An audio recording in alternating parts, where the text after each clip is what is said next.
The icing spread smooth and slow beneath my hand, the knife gliding like it had 1,000 times before. That old silver blade had frosted more birthdays than I could count. Charlie's 40th, both boys' high school graduations, even Marcy's first smile-shaped cake when she turned 3. The scent of vanilla swirled in the air, gentle and sweet, just like the afternoon light resting across my kitchen counter. My fingers steadied the edges with practiced care. Then I heard it. A laugh. Not the kind that bubbles up from joy. No, it sliced the room, sharp and sudden, like a cold wind sneaking in under a door not quite shut. I froze. My hand stilled mid-stroke, the knife hanging awkward in the air like it didn't know where to go. The sugar in the bowl beside me no longer smelled comforting. It smelled wrong, like something curdled. The laughter was followed by another voice, higher-pitched, overlapping in that teenage way that carries no weight for who might be listening. Anma. Refrigerator hummed behind me. The cake sat waiting, unaware. My chest thudded once, deep and hollow. The laughter curled under the door like smoke, too cold for this kitchen. It didn't belong here, not with the cinnamon still lingering, not with the light in the curtains, not with the memory of birthdays where giggles meant candles and kisses. It was cruel, detached, like I was a stranger in my own story. I stood very still, hand hovering above the cake, like it might catch my shame if I moved too fast. My fingers, dusted with powdered sugar, trembled, then stopped entirely. I couldn't hear the music anymore. Just the rising pitch of someone filming, someone laughing, a giggle, the click of a phone. That tiny sound louder than any storm. I felt my shoulders draw inward, slow and invisible, like I was shrinking, like a balloon losing air, quietly, helplessly. I looked down at the frosting I'd spent an hour perfecting. Whipped by hand like always, soft peaks, just enough cinnamon in the glaze, but now it looked wrong, not smooth, not right. My hand trembled and the texture rippled. It looked like something trying to belong, but failing. I smelled the butter, the sugar, and all I could think was, it doesn't feel like love anymore. It felt like evidence, evidence that I didn't belong. Then came the sound, a soft ding, barely there. But it split the air like a glass cracking from heat. I didn't need to ask what it was. That sound, I knew it. The sound of a phone, the sound of something sent, something posted. My cake, my hands, my apron, my face, gone. Shared, laughed at, viral. Probably. I gripped the counter, hard. The tile felt steady, but my legs didn't. The room didn't. Nothing did. I stared at the frosting, now blurred by the water in my eyes, and I stood there as if the kitchen might fall away if I let go. I used to trace hearts in the fog of our winter windows. The glass would kiss the tips of my fingers with that sharp kind of cold that made you feel awake. Outside, the world was all bare trees and bundled-up neighbors, but inside, it was warm. Not just in temperature, but in feeling. The air smelled like beeswax and wood polish, and something sweet was rising in the oven. Mama was always humming, soft, hymns that drifted between the cabinets and floorboards, like lullabies meant for the house itself. The floor creaked under her steps, a sound I still think of when I miss her the most. I remember sitting at the oilcloth-covered table, swinging my legs, watching the winter light pour in, golden and slow. Nothing rushed in that house, not the batter, not the clock, not love. Everything felt full then, full of time, of people who saw you, of a future that somehow already felt safe. I thought the world would always be that gentle. Mama's prune spice cake was never perfect, not in the way magazines would call perfect. It slumped a little in the middle most times, and the raisins, well, they never stayed hidden. They'd peek out like shy little faces, unsure if they belonged, but the smell, oh, the smell, clove, orange zest, brown sugar and memory. It wrapped itself around you like a shawl fresh from the dryer. I remember watching her pour the batter into that chipped ceramic pan, slow and careful, like she was pouring her whole heart in, not just ingredients. She'd say, "Don't rush sweetness, it needs time." And somehow, I always believed that.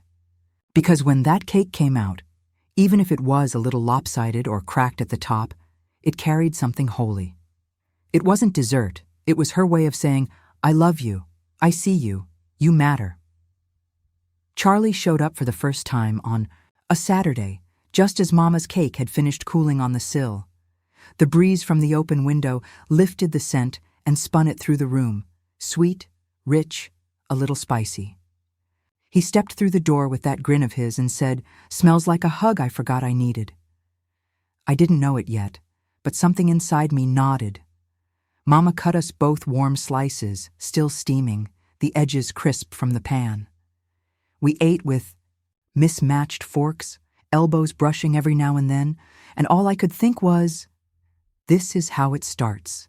Not with fireworks or fancy gifts, but with cinnamon on your fingers and someone smiling at you like you're a secret they want to keep. That was the day I realized love could live in a bite of cake. After our wedding, I copied Mama's recipe into a new notebook, a little cloth-bound one with pages that smelled like fresh paper and lavender. I didn't change much at first, but over time, I started adding things. Just a pinch of nutmeg, sometimes a swirl, of molasses when we had it. When prunes were too dear, I used raisins.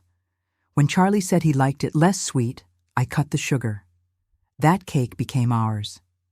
It lived in every chapter of our early life, on the cracked linoleum of our first apartment, on the folding card table we used until we could afford real furniture, on Sunday mornings with the radio playing gospel and the windows thrown wide. Charlie once said, "This tastes like the memory of something good." And I knew what he meant. It tasted like hope that stuck around, like something you built, one small moment at a time. My boys knew the smell before they even hit the porch. They'd come barreling in from the yard, breathless and muddy, shouting, "Is it the spice cake day?" And I'd pretend I didn't hear them, let them sneak into the kitchen and accidentally find the cooling rack.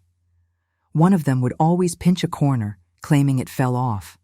I never stopped them, even when they were teenagers, tall and quiet and always halfway out the door. I'd catch them swiping slivers with a butter knife, thinking I wouldn't notice. But I did. Every time, that cake, my mother's, then mine, was how I said, "You're still my baby." Even when they didn't want to hear it, even when they forgot their curfews or rolled their eyes. It was how I stayed part of their lives. Even when they grew too big for bedtime stories, I always tied a soft pink ribbon around the cake plate. It wasn't for decoration. It wasn't fancy, just a small strip of cloth, frayed on one end, tucked in a drawer with old tea towels. Mama used to do the same. I never asked why, but I think I always knew.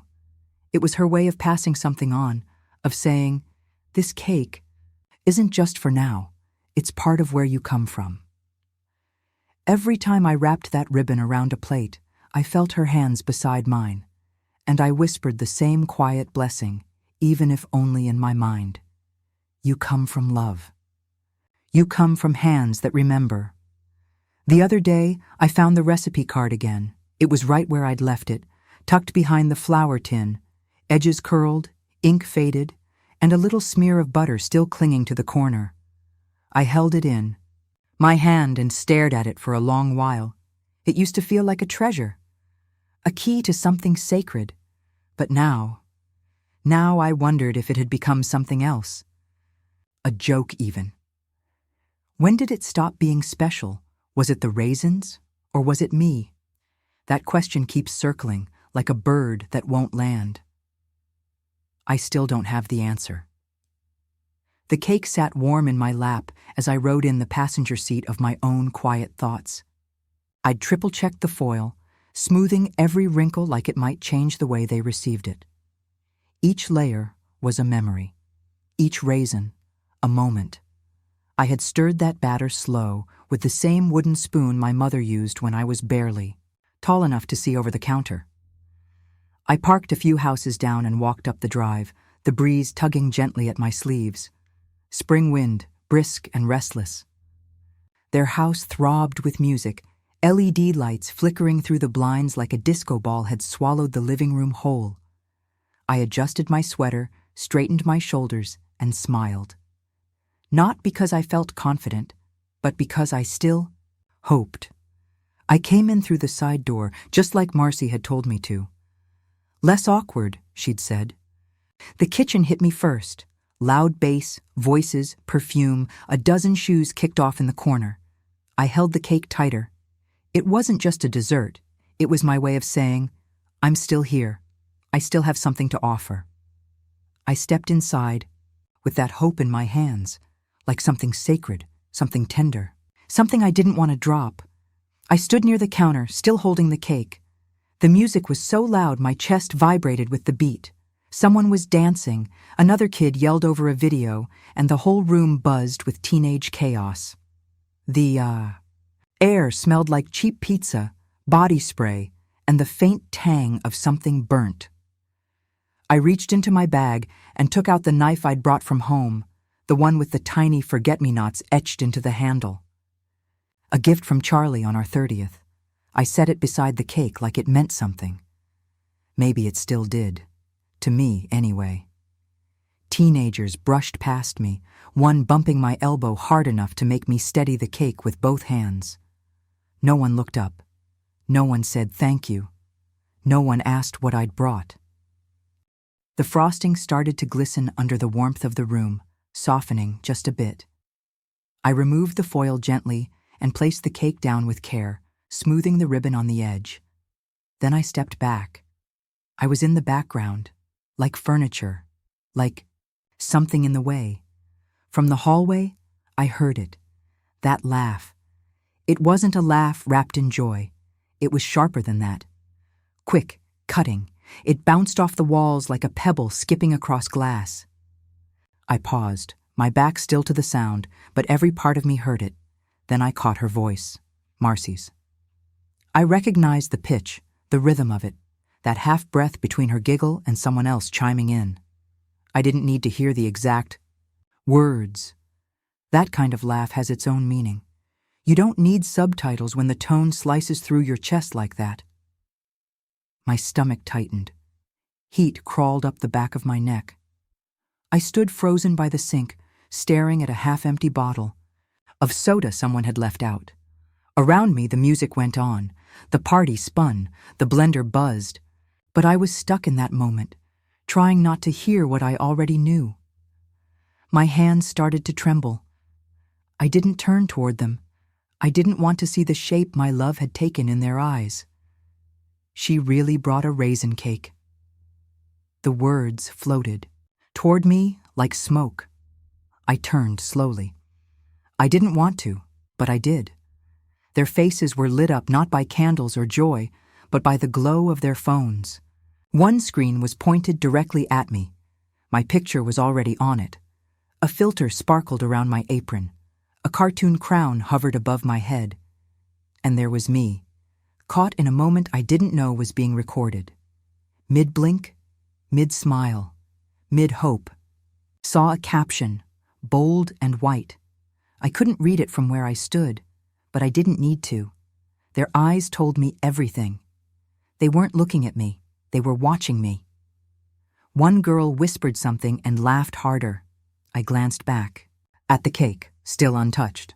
Frosting sliding slightly down one side from the heat of the room. I reached to adjust the edge of the plate, but my hand hovered. I didn't know what to do with it. It didn't feel like mine anymore.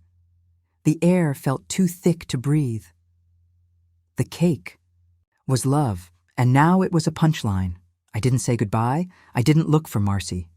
I didn't reach for the cake. I just picked up my purse and walked through the back door like someone who'd forgotten why she came. The porch light flickered above me, casting a weak yellow circle over the concrete.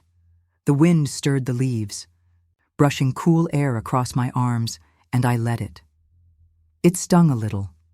It felt honest. I held my purse tight against my chest. Not because I needed to, but because it gave my hands something to do. something to hold that wouldn't turn against me. I stepped down from the porch, the music muffled now by the door behind me. Somewhere across the street, a sprinkler clicked on. I didn't turn around. I couldn't. Some things aren't meant to be carried back out the door with you. I was at the mailbox when I heard her. Mrs. Ellery. It was Sarah, the neighbor's daughter. She bounded across the lawn, phone in hand, waving it like it was good news. "You're on TikTok," I blinked. "On what now?" She laughed. "Look, someone posted it. You're in it, with the cake. It's kind of blowing up." She held out the screen. And there I was, standing in that kitchen, cake in my hands, wearing my best smile. Someone had added sparkles and circus music. A caption danced at the top. "When Grandma brings World War I food to the function."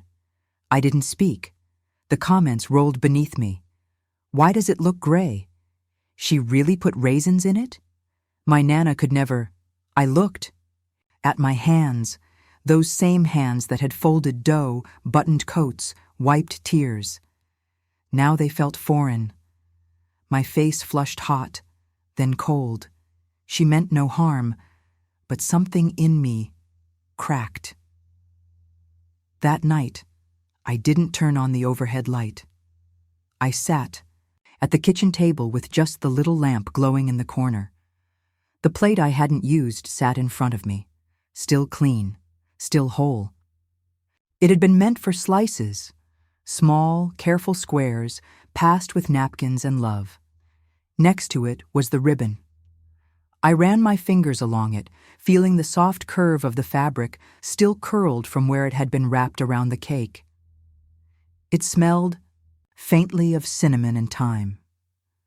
I didn't cry, not because I didn't want to, because there was nothing left to cry with, just the ache, heavy, still.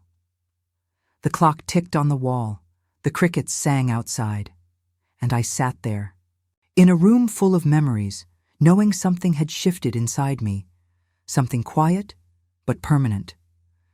The hum of the refrigerator was the only sound in the house. Even that felt too loud. I sat at the kitchen table with a cup of tea I had warmed, twice, but never drank. It had gone cold. The steam had faded hours ago. Outside, a pale gray light slipped through the curtains, soft as tissue paper.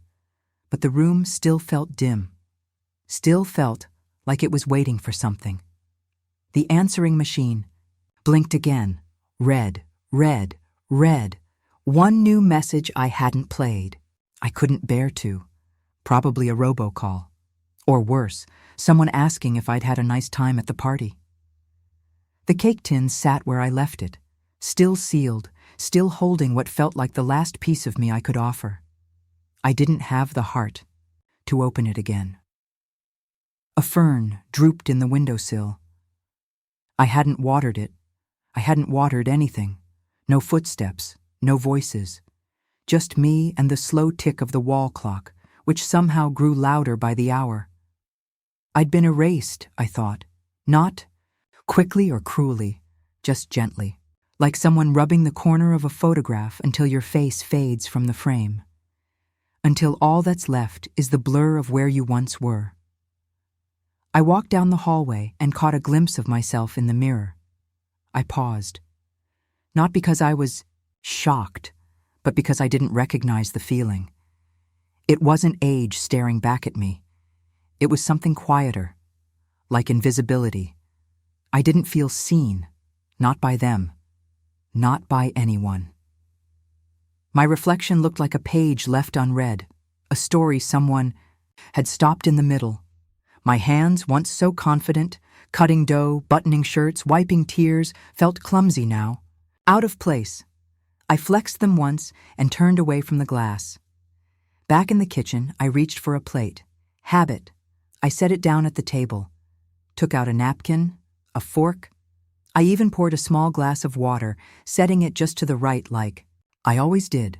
Then I looked at it and I cleared it, put everything away without sitting down. No one was coming. The scent of yesterday's baking still lingered faintly in the air, like a ghost that hadn't realized it could leave. It was the only thing that made the space feel like mine anymore. I stood by the stove, staring at the cold burner. The tea kettle sat unused. The silence pressed in around me like a coat I hadn't asked to wear, and all I could think was, it wasn't the sweetness they mocked. It was me. It was the part of myself I had poured into that cake. The tiny, invisible acts, warming the raisins, tying the ribbon, placing it gently in the center of the table like a peace offering. That recipe didn't just come from me, it came through me. Passed from Mama's hands to mine. A history made, edible. And all this time, I thought it meant something. I thought, no matter how far everyone drifted, that cake would tether us. Now I wondered if the thread had been snipped without me knowing, cut clean and quiet, like the end of a spool running, out behind me. It was the first Thanksgiving I ever hosted. I burned the roast. The pie was never set. It looked fine in the oven, but when I cut into it, the filling slid like warm soup. The potatoes were cold. The rolls were doughy in the center. Everything was wrong. I stood in the pantry with the door half closed, pressing a dish towel to my eyes. The kitchen smelled like smoke and disappointment. The table was set, my best linen, the china with the pale blue rim. I had tried so hard I heard the creak of a floorboard, then felt Charlie's hand on my back. He crouched beside me, looking up with that soft smile of his. "I messed it all up," I whispered. He reached for my hand, soot and all, and kissed the knuckles. "It's never about the roast," he said. "It's about what the table feels like. And I feel like I'm home." We ate toast that night. He added strawberry jam to his and said, "This is the best Thanksgiving meal I've ever had." I almost believed him. That was the night I learned what love tastes like, burnt edges and all. I stared at the photo on the shelf. Charlie holding a fishing pole, squinting into the sun, grin wide as the river behind him.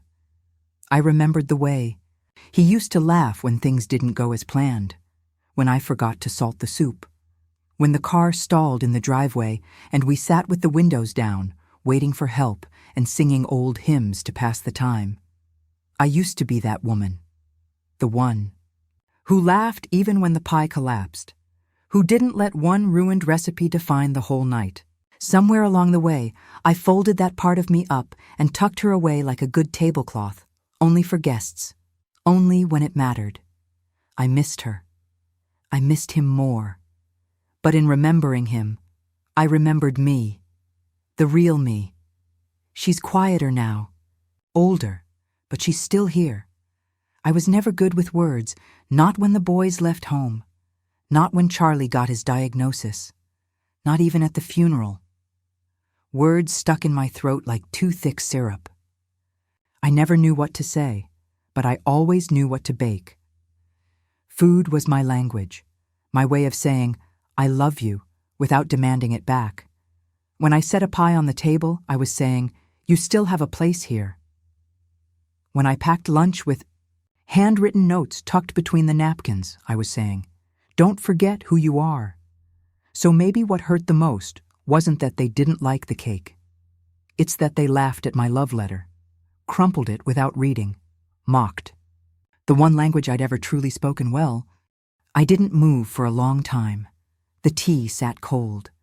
The light on the table stretched across the linoleum floor, inching its way from golden to gray. I watched it change, slow and silent. No one called. No one came. I just sat there, remembering things I hadn't let myself think about in years, grieving, not loudly, not with tears, but like unspooling a ball of yarn until there's nothing left but the hollow inside. The room was so quiet I could hear my own breath. Even the bird outside had stopped singing. The morning broke gray and unfeeling. Rain tapped gently against the window like someone too polite to knock properly, like it didn't really want to be let in. I sat on the edge of the kitchen chair, in my robe, my hands wrapped around a mug I hadn't filled. The air smelled faintly of chamomile, left over from the tea bag I'd opened the night before and never used. That soft scent rose toward the damp sill, but didn't reach me. I watched the water beat on the glass and slide down slowly, like tears that didn't belong to anyone. The quiet pressed in thick, and the floor was cold against the soles of my feet. My toes curled without me thinking. It wasn't silence I was afraid of. It was the kind that feels like you've been forgotten. Like the world got up and left the room without saying goodbye. Even my breath didn't feel like mine that morning. It came shallow, like something on loan. Like I didn't quite deserve to take up the air in this space anymore. I didn't speak. I didn't need to. The rain said everything I couldn't. I didn't cry. I just gave way. Quietly. Like the wallpaper above the sink that had curled up in the corner last winter. No one noticed it then either. I sank into the kitchen chair, one leg tucked beneath me, fingers resting on the table, unsure what they were waiting for. I used to be part of it all. The birthdays, the Sunday dinners, the small phone calls that began with, "Just wanted to hear your voice." I was the memory keeper, the card writer, the one who knew which casserole dish was my favorite. But now, I felt like something was left behind when the furniture was moved, like the ghost of a frame, on a wall that had been repainted without a second thought. The heater clicked on, but it didn't seem to reach the air. Or maybe it just didn't reach me. The shadows stretched across the wall, long and soft, like old hands reaching out for something that was no longer there. I rested my palm over the place where the table's varnish had worn away. Years of serving plates, elbows, and laughter, all of it used to need me. Now, even the light passed over gently, like I might break if it looked too hard. The kettle didn't whistle that day. The answering machine didn't blink. No calls, no messages, no scammer asking about my car warranty. Even the fern by the window, usually drooping by now, stood still, neither thriving nor dying, like it couldn't decide if I was worth the trouble. The house was too still, not peaceful, not cozy, just untouched. I walked room to room, slow, like a visitor in someone else's home. My hand trailed the top of the banister, passed over the photo of the boys when they were young, frozen in laughter, arms slung around each other like the world couldn't touch them. I paused in the hallway and listened, not for anything specific, just for anything at all. Nothing came, no footsteps overhead. No hum from the dryer, no radio playing in the kitchen. Even the air felt thick, like I had to push through it. And for the first time in a long while, I realized I wasn't just alone, I was unnoticed. Sometimes the worst part isn't being alone. It's realizing that no one expects you anymore. The couch still held the imprint of where I had sat last night, one soft dent in the cushion, like the room itself hadn't moved since I did. I stared at it and felt that small ache again. The one that says you've been replaced without being told. The cake had cooled. The comments online had laughed. And I had slipped out of the picture so easily I didn't even make a sound. There wasn't even a fight to mark my leaving. No slammed doors, no angry texts. No one said, "You're being too sensitive," because you don't argue with wallpaper. You just stop noticing it. Dust floated through the air in lazy spirals, catching the dim light like tiny stars drifting through an abandoned sky, and all I could think was, I used to matter. Now, I'm just a footnote in someone else's story. Grief didn't come loudly. It didn't crash or wail or throw things. It just sat down beside me like someone who'd always lived there. Quiet, familiar, like an old sweater you didn't realize you'd been wearing until the sleeves brushed your wrist. I sat in the living room, the rain now just a mist tapping against the window. The gutter outside dripped, soft and steady, like a clock with no numbers. The kettle hadn't moved from the stove. A mug waited on the counter, still clean. Charlie used to make tea when I was sad. He'd hum under his breath, something half-tuned, and pour the water with one hand while patting my shoulder with the other. Now there was only the sound of my own breath and the faint rustle of wind through the vent. I didn't push the ache away, I let it sit. Right beside me. We didn't speak. We didn't need to. Sometimes sorrow doesn't need to be fixed. Sometimes it just wants company. I used to be the center. I remembered the birthdays, passed the mashed potatoes with a joke, wrote the cards no one else remembered to send. I carried the traditions like they were delicate things, wrapped in linen and memory. And now? Now I couldn't tell you the last time someone needed me. I stood in the doorway of the living room, the light from outside, casting long shadows across the carpet. The rain had stopped, but the scent lingered. Wet earth, distant pavement, something cool and sharp that made me feel smaller than the space I was standing in. A shutter rattled softly in the wind, like a whisper I couldn't make out. I looked around the room and tried to picture it empty. Then I tried to picture someone noticing. It hurt how easily I could imagine the world going on without me. No calls, no questions, just space where I used to be. Love had once been a thread I tied everything together with. Now it felt like something I'd loaned out, and no one remembered to return. The recipe card sat in front of me, yellowed with time, its corners soft as the edges of a favorite blanket. The ink had bled in spots, just enough to make me squint. Mama's handwriting, careful and loopy, told me how many cups of flour, how many minutes to stir, but I didn't need to read it. I knew it by heart. I sat there in the warm hush of late morning, sunlight falling gently across the table. The air smelled like sugar and paper and memory. Didn't plan to write anything, but my hand reached for a clean card. One of those newer ones with the floral border. The pen felt heavy, like it wasn't sure it belonged. Still, I wrote. I scratched down flour, eggs, butter. Then I paused, added something new. My hand moved again, and again. It was quiet.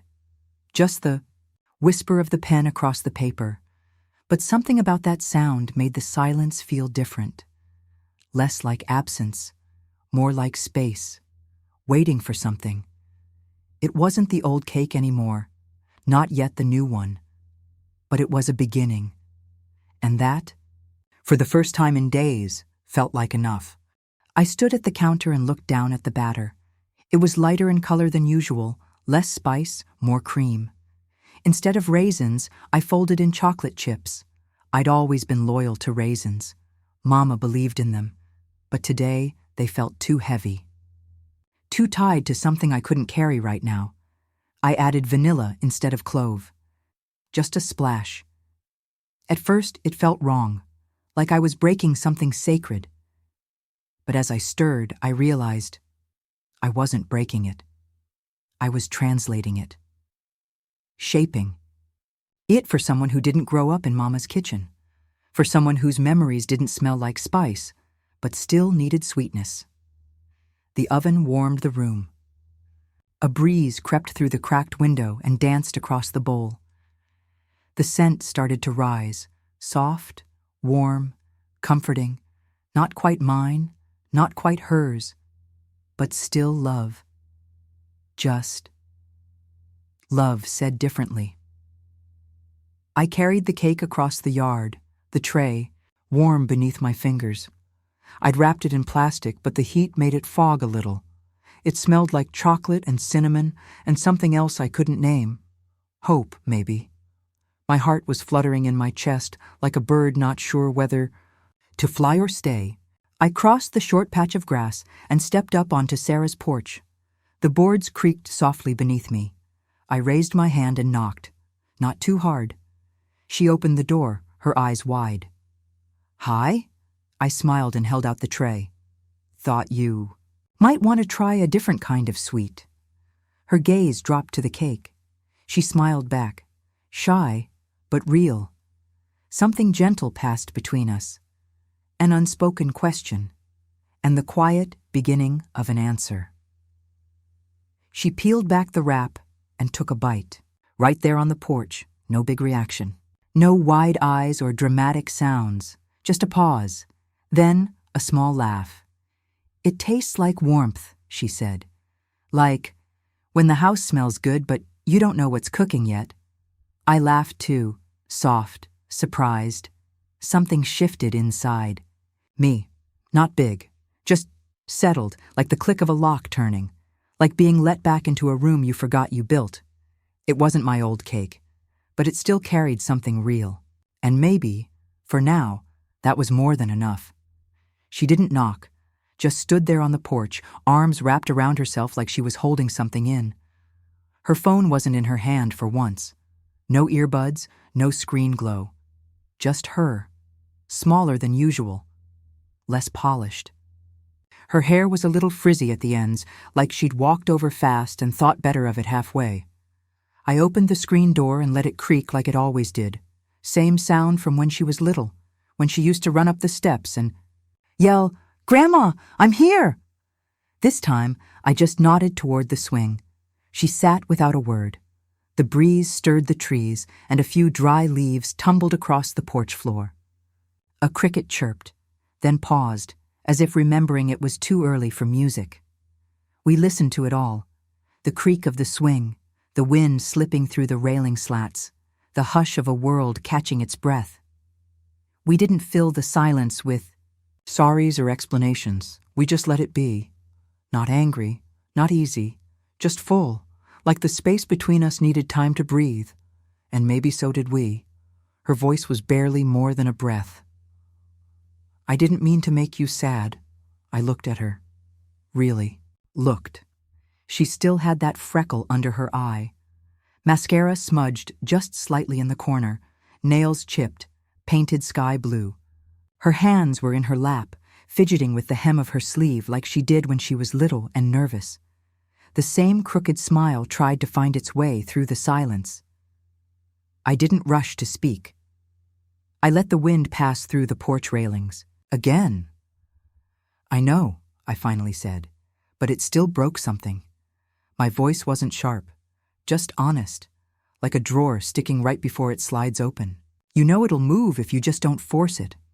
She nodded. Slowly. "I didn't mean for it to blow up," she whispered. "I didn't think anyone would care. I was just—" She trailed off. "Trying to be funny?" I said. "Trying to be liked," she corrected. We both sat still again, not touching, not turning away. The world didn't shift, but something in the space between us softened. A thread pulled loose, ready to be mended. We stepped inside, the soft click of the door behind us like a punctuation mark on that porch silence. I opened the drawer where I keep the old things. Pulled out the recipe card. The one she'd laughed at in that video. It looked smaller now, fragile. The ink faded in places, the paper thin from years of butter stains and memory. I set it gently on the counter between us. She didn't flinch. Just picked it up and traced the loops of Mama's handwriting with her fingertip. "I didn't know you still had this," she said. I nodded. She held it a moment longer, then looked up. Her voice was small but steady. "Can we bake a new one?" Met her eyes. "Yes," I said, "but you have to learn the old one first." She smiled, and something in my chest loosened, like flour sifting through a wire mesh, soft and clean. She measured wrong, twice. Spilled the vanilla on the counter, laughed too loud, and knocked the flour scoop right off the edge of the bowl. I just shook my head and handed her a towel. "Charlie once forgot the sugar altogether," I said. "No way," she grinned. He swore it was the best pie he'd ever tasted. I let him lie. We stood side by side in the kitchen, the wooden spoon tapping against the edge of the bowl, like a soft metronome. The smell of cinnamon and butter rose around us, slow and warm. She asked about the first time I made the cake. I told her about Mama's apron and the chipped bowl I still refused to throw away. About how the recipe card had sat in the window one summer and faded on one side. She listened, like it mattered, like the recipe wasn't just for cake, but for belonging. Our laughter didn't erase what came before, but it layered something sweeter. On top, the cake cooled, and she reached for her phone. I tensed, just a little, but then I saw her face. She looked at me, then back at the screen. "This is my grandma," she said, voice soft and steady. "She taught me this recipe. It's older than me, maybe older than TikTok." She smiled, but it wasn't her usual screen smile. I didn't try too hard. It just was. She turned the camera to the cake. The ribbon we tied together still hugged the plate. The chocolate chips had melted into little pools. She said the old, "Way matters," Marcy added. "So we're starting there." She looked at me, phone still up. "Okay?" she asked, just with her eyes, and for the first time in what felt like forever, I nodded back. Not filtered, not ironic. Just us. Later that night, she sat beside me, scrolling through the video on her phone. Someone said, "This reminds me of my Nana," she read. Another one said, "I wish my grandma was still here." She looked up. That one made me cry a little. I didn't answer right away, just watched the soft light from her phone glow against her cheek. They didn't forget. She whispered, "Not everyone, I mean." I reached over and rested my hand on hers. "They remember," I said. "They just needed someone to remind them." She smiled again, gentler this time. The room was quiet, except for the crickets outside, the hum of the fridge, and the soft steam rising from the last slice of cake. She hugged me before she left, not out of guilt, out of gratitude, the kind that doesn't say, "I'm sorry," but says, "I see you. Now." The kind that rises slowly, like dough left alone in a warm place. We didn't undo what had happened, but we fed something between us, something fragile but growing, with cinnamon, with laughter, with eye contact that didn't flinch.